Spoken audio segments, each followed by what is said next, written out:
Pemirsa, nasabah BPR Bank Pasar Bangli tahun ini kembali berkesempatan memperoleh hadiah menarik melalui pengundian door prize tali ASI periode 2014. Pengundian hadiah dilakukan secara terbuka di hadapan para saksi dengan hadiah utama 2 unit sepeda motor dan total hadiah mencapai puluhan juta rupiah.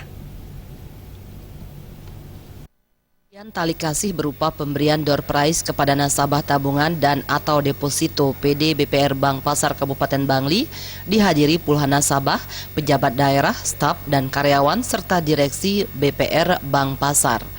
Di hadapan notaris, kepolisian dan Kadis Sosial Tenaga Kerja dan Transmigrasi Kabupaten Bangli selaku saksi, pengundian hadiah door prize dilakukan secara terbuka melalui sistem komputerisasi dan mesin undi.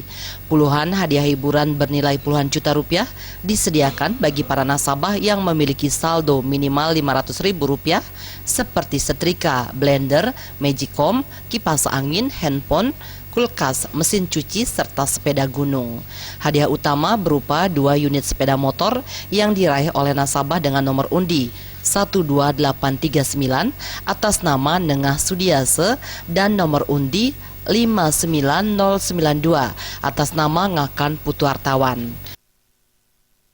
Sepanjang 10 tahun terakhir, BPR Bank Pasar Bangli menunjukkan perkembangan yang signifikan. Asetnya yang mencapai sekitar 15 miliar pada tahun 2005 meningkat menjadi 95 miliar lebih pada bulan September 2015.